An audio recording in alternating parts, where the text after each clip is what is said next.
करें। क्या जम्मू में सिर्फ यही एक जगह थी जेडीए की जहां पे नाजायज़ कब्जे का इल्ज़ाम लगा है? मैंने डिपार्टमेंट से अब जेडीए की पूरी लिस्ट मांगी है कि कहां कहां जेडीए की प्रॉपर्टी पे लोगों का नाजायज़ कब्जा है। मैं भी देखना चाहता हूं कि इस एक शख्स को इन अफसरों ने टारगेट क्यों किया। कहीं उसका मजहब तो इसके पीछे नहीं है, क्योंकि ऐसा हो ही नहीं सकता कि पूरी जेडीए की ज़मीनों पे सिर्फ यही एक नाजायज़ कब्जे का इल्ज़ाम है।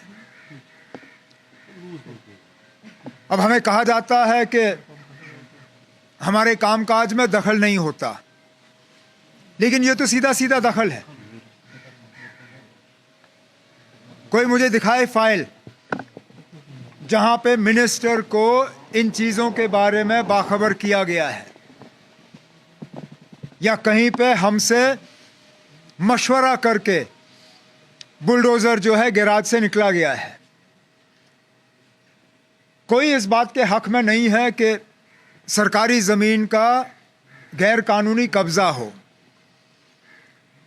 लेकिन ये लोग जो पिक एंड चूज तरीके से अपने बुलडोज़र का इस्तेमाल करते हैं इलेक्टेड गवर्नमेंट को जलील करने के लिए, उन्हें भी अपनी हरकतों से बाज आना चाहिए। मतलब आपको कोई इंफॉर्मेशन है इस बंदे के बारे में कि उसका बैकग्राउंड क्या है, क्या वजूहात है कि ना अगर हमारा लगाया हुआ अफसर ये काम करता तो अभी तक मैंने उसके खिलाफ कार्रवाई की होती, क्योंकि बिना मिनिस्टर के इजाजत के आप इतने बड़े कदम ले कैसे सकते हो। कहीं ना कहीं तो इसमें, जैसे मैंने कहा, मुझे एक साजिश की बू अब दिखनी शुरू हो गई है। क्योंकि एक बार ये होता तो मैं कहता चले ना गलती से हुआ है, दो बार होता तो मैं कहता चलिए हो सकता है कि हुआ हो, लेकिन लगातार एक के बाद एक इस तरह की चीज़ें, ये सिर्फ और सिर्फ इलेक्टेड गवर्नमेंट को जलील और बदनाम करने के लिए किया जा रहा है, क्योंकि वो इस इलेक्शन के नतीजों को ये लोग हजम नहीं कर पाते। अभी जम्मू में ये कंटिन्यू है, फिर तो अप्रहेंशंस हमारे यहाँ है, because day before yesterday one incident happened in कंगन आल्सो।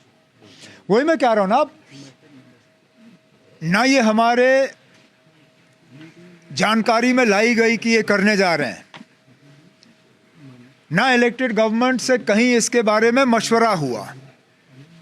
मैं फिर इस बात को दोहराता हूं,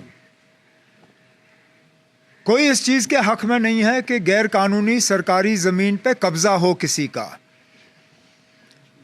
लेकिन कब्जे को ठीक करने का तरीका ये नहीं है कि आप पिक एंड चूज तरीके से करें। लिस्ट निकालिए। मैं अभी कहता हूं, जो जेडीए का सीईओ है, जरा छापे लिस्ट, कल अखबार में डाले, जितनी जम्मू में ज़मीनें जेडीए की गैर कानूनी कब्जे में हैं, जरा उनका लिस्ट निकाले, अखबार में छापे किन किन के नाम हैं। आप देखेंगे ना कौन कौन लोग इनके पीछे हैं।